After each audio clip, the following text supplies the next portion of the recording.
ગુજરાતમાં ચાંદીપુરા વાયરસના કેસને લઈ આરોગ્ય વિભાગ સતર્ક બન્યું છે। ખાસ કરીને 15 વર્ષથી ઓછી ઉંમરના બાળકોમાં જોવા મળતો આ ગંભીર રોગ સેન્ડ ફ્લાય નામની માખીના કરડવાથી ફેલાતો હોવાનું તબીબો જણાવી રહ્યા છે। આ અંગે પીડિયાટ્રિશિયન ડોક્ટર પિયુષ ભુવાએ જરૂરી તકેદારી રાખવાની અપીલ કરી છે। પીડિયાટ્રિશિયન ડોક્ટર પિયુષ ભુવાના જણાવ્યા અનુસાર ચાંદીપુરા વાયરસ મુખ્યત્વે 15 વર્ષથી ઓછી ઉંમરના બાળકોમાં જોવા મળતો ગંભીર ચેપી રોગ છે।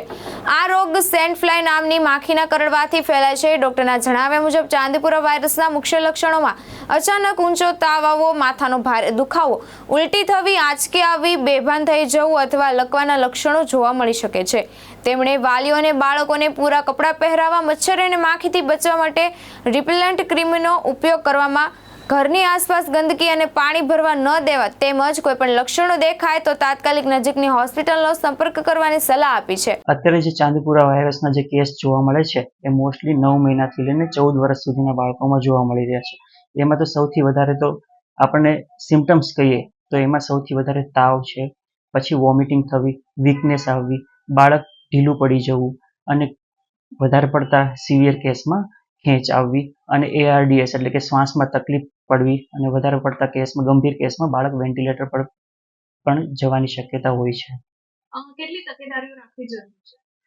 સૌથી પહેલા તો આપણે સ્વચ્છતા જાળવવી જોઈએ। જે મચ્છરનો ઉપદ્રવ છે એ આપણે અટકાવવો જોઈએ, કેમ કે મચ્છર અને માખીથી આ રોગ ફેલાય છે।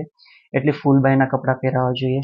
આપણે જે સૂતી વખતે છે મોસ્કીટો નેટનો વપરાશ કરવો જોઈએ, આ તો ઓડોમોસ જે મોસ્કીટો રિપેલન્ટ હોય છે એનો યુઝ કરવો જોઈએ।